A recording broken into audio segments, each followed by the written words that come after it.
The Cavalcade of America.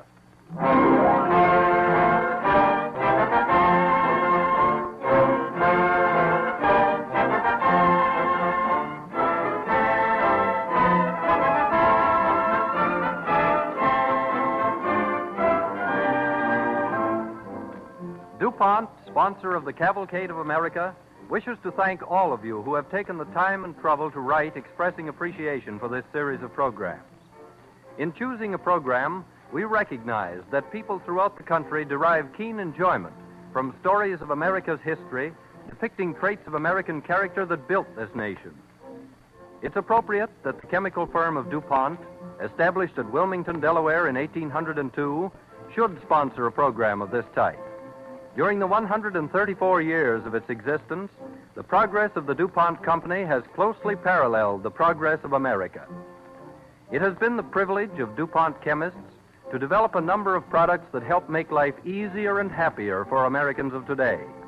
That is what DuPont chemists mean by the phrase which guides their work: better things for better living through chemistry.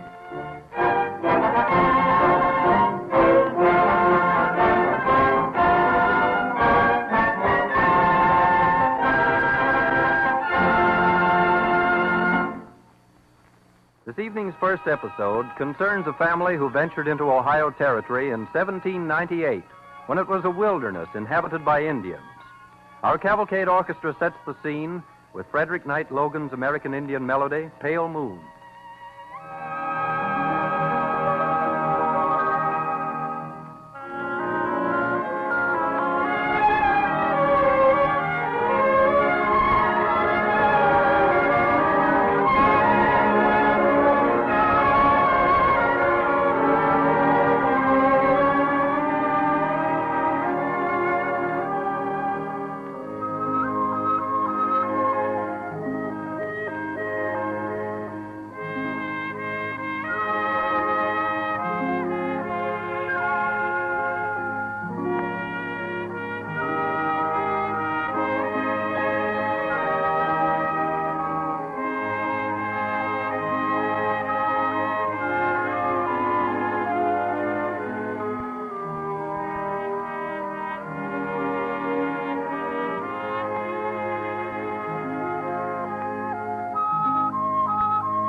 Loyalty to the family, the basic unit of our country's social structure, has been a great force for good in America.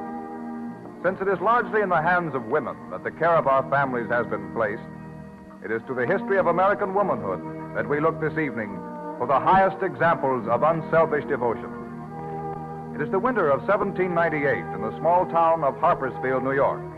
In the parlor of Alexander Harper home, Colonel Harper is talking to a group of men.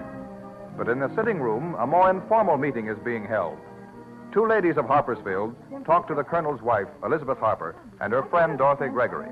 I cannot see how you and Dorothy can remain so calm, Elizabeth, when your husbands are in there planning your whole futures and that of your descendants. Well, Elizabeth feels there's nothing so greatly unusual in moving our families to the western wilderness. Perhaps you think you'll find a pretty home like this one waiting for you in the Western Reserve, Elizabeth. Oh, no. At first, we may not even have cabins, but tents or shelters made of bark. But, Elizabeth, what in the world will you do in that wild country for neighbors? Well, we may have to take to minding our own affairs. I think you treat this matter with unbecoming levity, Elizabeth, considering that you have induced poor Dorothy Gregory to accompany you. Why, indeed, no, Mrs. Bigelow. Ezra has long wished to go to Ohio, and when the Harpers resolved on moving and I saw Elizabeth's resolution, I consented to the plan. Well, you will both be sorry. Come, Mrs. Stevens, we must be going back to the village. Why must you leave? My husband's business will be concluded soon. Well, everyone in Harpersfield is so curious to know your plans that we must bring them word. Well, good evening, Dorothy. Good evening. Good evening, Mrs. Stevens. Did their idle gossiping anger you, Elizabeth? A whole hour of such talk. No, I'm angry at myself, not them. Their words raised old doubts. Oh, Elizabeth, it isn't too late for us to say no. Even now we can... Well, then we'll start the journey by sled, Gregory, before the thaws set in, Colonel Harper. Elizabeth, my dear. Yes? This meeting has determined us on final steps. The McFarlands have promised to join us. It wants but our wives' consent. Well, Elizabeth has been thinking Hush, Arthur.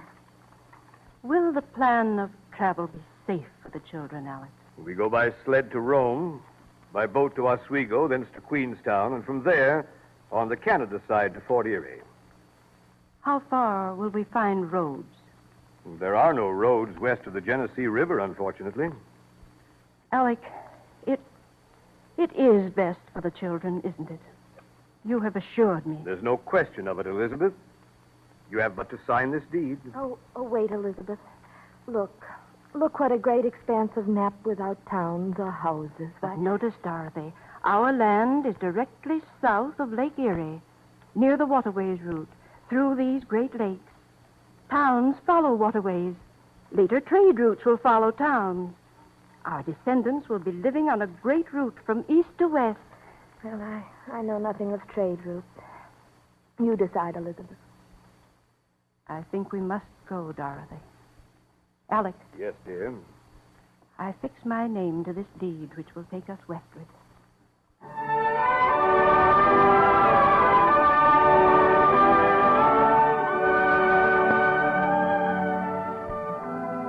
The journey passed safely, but the arrival was tragic. Fever struck the little colony, and Colonel Harper died. Elizabeth was left to endure a first winter that meant hiding her grief and comforting her children. It is early spring. In the forest near her cabin, Elizabeth Harper and her three youngest children search about through the grasses for wild plants. Young Alex speaks. Do we have to go on picking, Mother? I'm so tired. I feel dizzy. That's because you're so hungry. I get wobbly, too. Well, now sit down on this log, children, and rest. Yes, Mother. There. Well, we've got 5 baskets full of wild leeks. I'm almost sure that when they're boiled, we can eat them. Will there surely be some food to eat in spring, Mother? Real food. We don't have to wait till spring to eat, do we, Mother? Oh, I've told you, children. There'll be food as soon as your brothers come back from Pennsylvania. Someone there is bound to have food. Oh, if I'd only come early enough to plant more grain. Or perhaps if your father had lived. Elizabeth? Oh, Elizabeth! Oh. It's Mrs. Gregory. Yes. Oh, Elizabeth. The McFarlands and Ezra sent me out to speak to you. All of us thought you should consider something. What is it, Dorothy? How long has it been since James and William sent out for Pennsylvania? 6 weeks tomorrow. It is a long time for such a journey. Oh, but the rivers are thawing, and it's the worst time of year to journey. So William McFarland says. Perhaps they wandered southward rather than ford a stream and fell in with Indians. My sons would not take risks when our lives depend on them. But they're scarcely grown to manhood, and what do they know of Indians? Oh, Mother, have Indians got Bill and Jamie? Robert. Mother, I'm scared. Eliza, hush, all of you. You must listen to me a moment. Sit down again and be quiet. I want to tell you a story about your father. 15 years ago, when you boys were not yet born, and Eliza was a baby, your father fought in the Revolution. He was captured by a Mohawk chieftain. He was? He was dragged northward through the forest to Niagara, threatened with death at every step, and told he might never return. Go on, Mother. He was made to run the gauntlet. When that did not kill him, he was sent to Quebec, where he laid in prison for 2 years, wondering every day if his wife and his children were safe. But he never gave up. He came home, didn't he, Mom? He came back because his courage did not fail him. Now shall we go back to the cabin without fears of what may have happened to William and James? Yes, Mother. I'll carry 2 baskets. Come along, Rob. I'll run ahead and get water to boil. Are you coming, Elizabeth? I would stay in the woods a moment to gather strength. You go with the children, Dorothy. Well, I'll spread the news that we'll have something to eat. Dear Lord, I pray that you give me the courage I have counseled in my children. We are near extremity. Oh, I pray thee spare the young ones among us, for they suffer without understanding. Oh, dear Lord. Hello! Hello! Who is it? Hello! James! Mother! Yes! Mother, is that you? Yes! I saw figures through the trees. I thought I was Oh, dreaming. James! Oh, Mother. Oh, how good to find you. But where's William? Yeah, he's mired on a creek bank 2 miles back. It's these heavy sacks of corn we were carrying. Look, Mother, plenty of corn. Oh, come with it, quick. We're starving. We got it from a man on Elk Creek in Pennsylvania. Oh, here. Give me part of that sack. Oh, no. Mother. No, I feel faint. Food, and I'm too weak to carry it. Hurry ahead, James. Tell everyone we have food.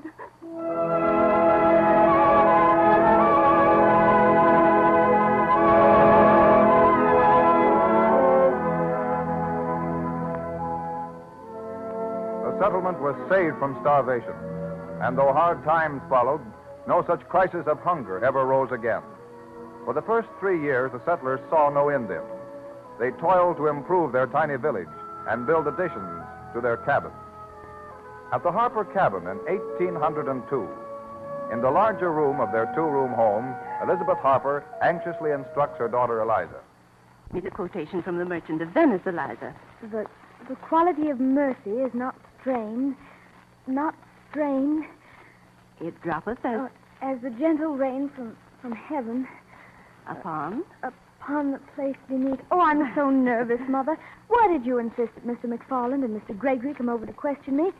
Certainly they will choose me teacher, because there's no one else to be teacher. Eliza, in this rough country, men will quickly forget the graces of life if women do not constantly remind them. For that reason, you must know your literature and history, and we must have a proper examination before you take charge of our young ones.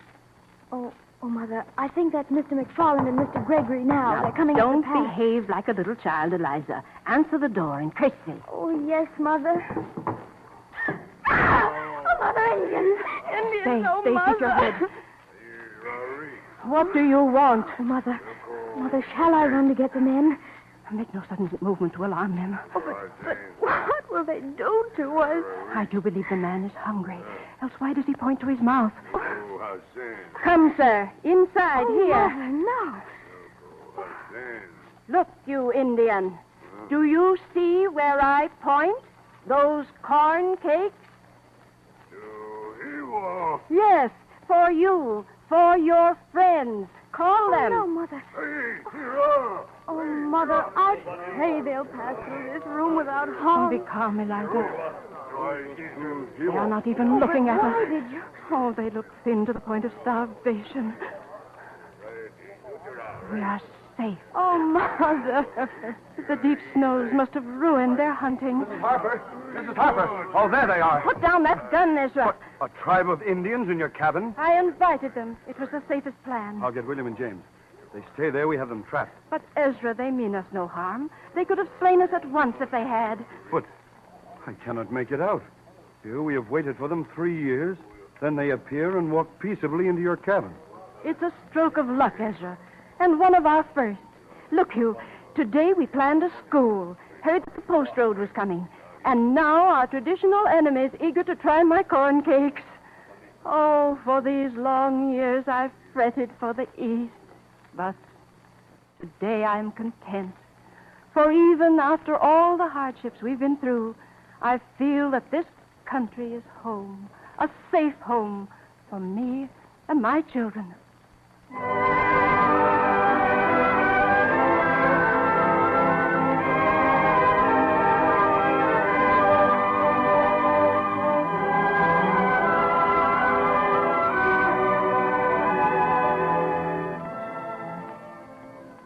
The Indians become friends of the colonists and often help them.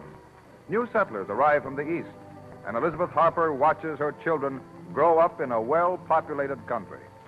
Her loyalty to her family bore fruit in their success and in their services to the new state of Ohio.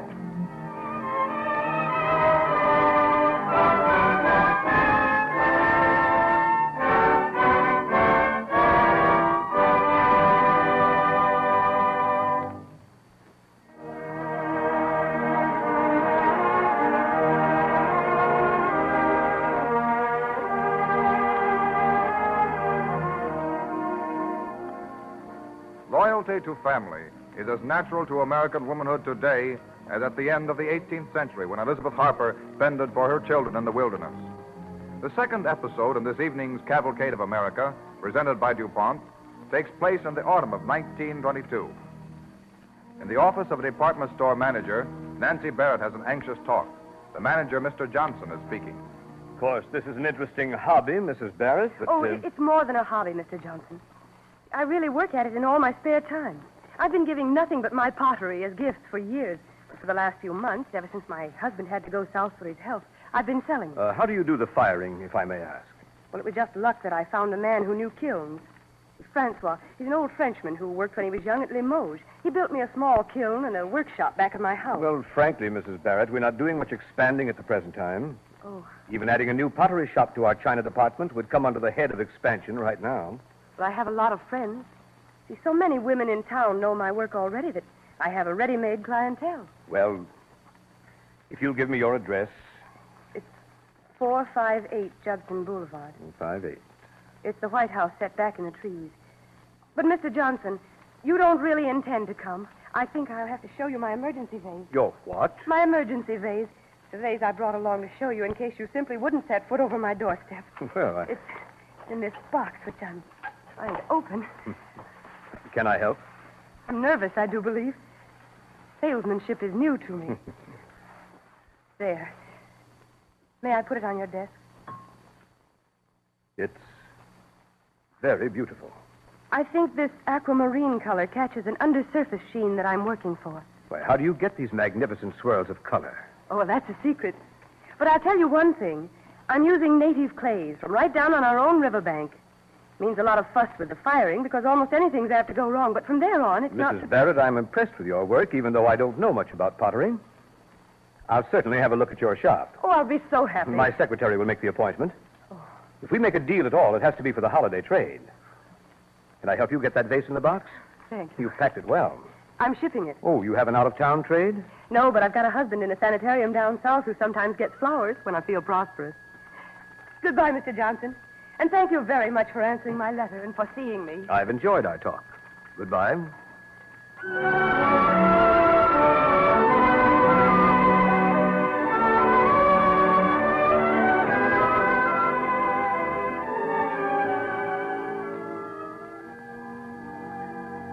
A few weeks later in Nancy's home.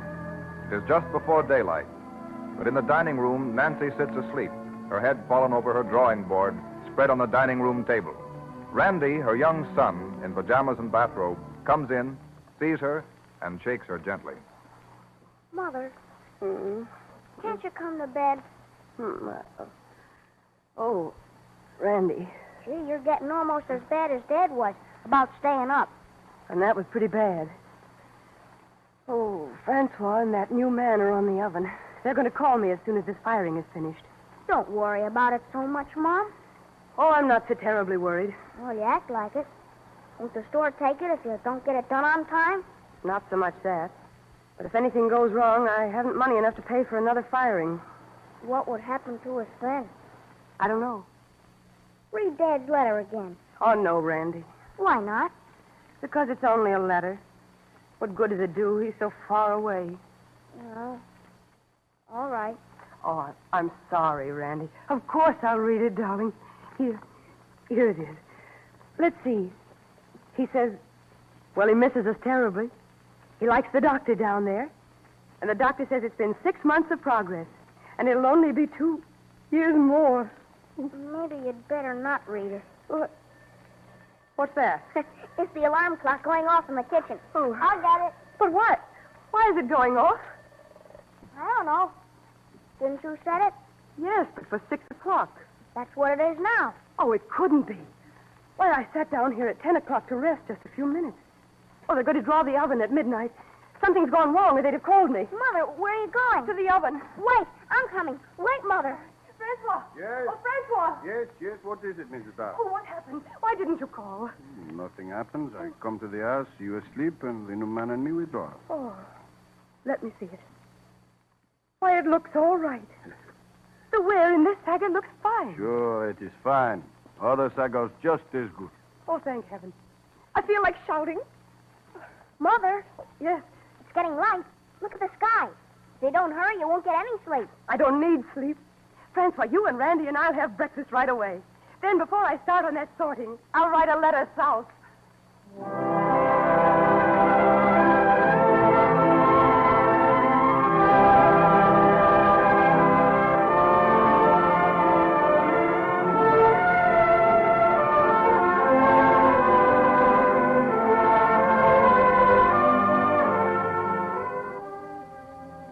The ability to endure separation and loneliness is one of the sternest tests of loyalty to family.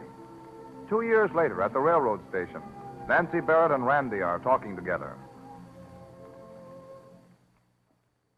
I guess we've been here about an hour now. Well, we did get here a little early. I can see it the minute it comes around that curve. Yes. And boy, am I going to yell. Not too loud now, Randy. Oh, say, you'll yell too. How do you do, Mrs. Barr? Oh, how do you do, Mr. Light? Hello there, Randy. Hello. That was a mighty nice piece about you in the paper last night, Mrs. Barr. Your husband should be very proud of you. Thank you, Mr. Light. Are you expecting him on this train? Yes, we are. Darn, I missed seeing it on that curve. Hooray! Randy, take my hand here.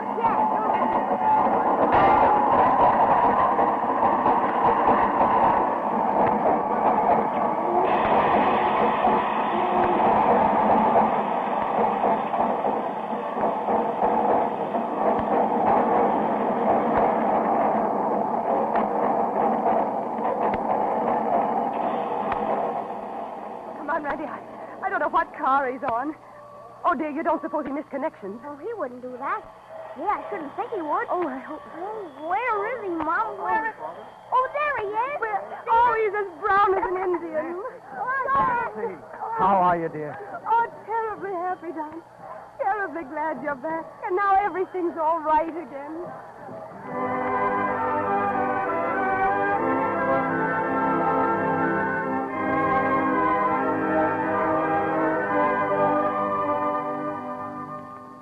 Loyalty to family. In the most difficult times, it has triumphed over every obstacle and presented to children an example of courage and faithfulness.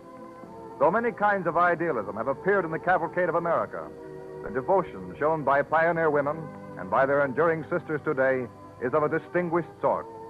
To those members of families who have contributed to their country's welfare by guarding the welfare of their loved ones, we pay a special tribute. They are true leaders in the Cavalcade of America.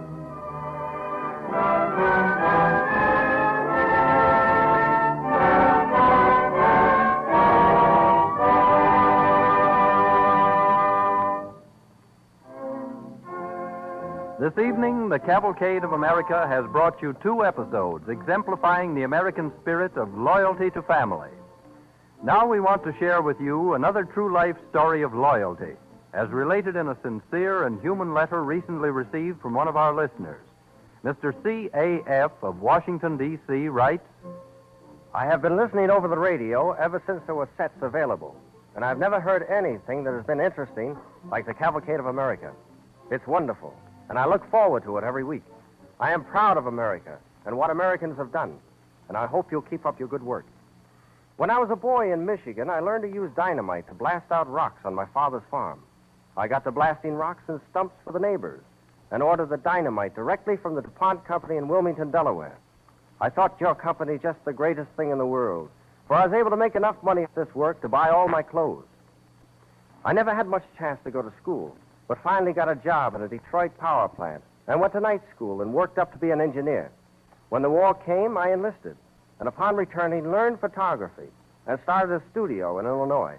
I got along real well and married. It didn't seem to be our luck to have any children, so we adopted 2 orphans, a boy and a girl. We had just taken these 2 children when the big crash came and we lost our business. Things are a little better with us now, and with the educational advantages here, I hope to make the boy what I always wanted to be. Since I was associated with your company when a boy, I could not help telling you the above story. Keep up your wonderful program, and I'll be listening to you. Thank you, Mr. C.A.F. Yours is truly a story of loyalty and of faith in America as a land of opportunity. Letters like yours, furnishing at first hand the experiences of listeners, tell better than any words of ours could possibly do how chemistry touches the lives of the American people. In your case, it was your skill in using agricultural dynamite to clear farms of stumps and boulders that gave you a start in making your own way in the world. The DuPont Company, of course, makes many other useful chemical products, and we hope you have enjoyed learning about some of them through the brief stories of research usually given at the end of these programs. Your experience, and that of millions of others throughout the country, emphasize the phrase which DuPont chemists hold as their guiding principle: better things for better living through chemistry.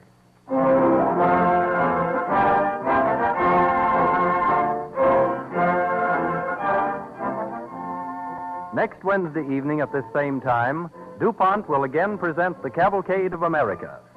Since next Wednesday is February 12th, the birthday anniversary of Abraham Lincoln, it is fitting that our program for that evening should dramatize some of the less familiar incidents from the life of the great emancipator.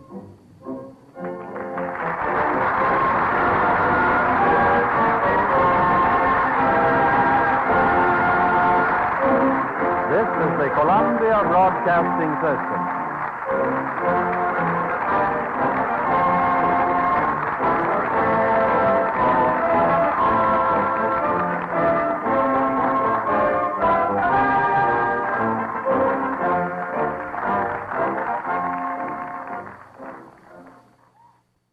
WABC, New York.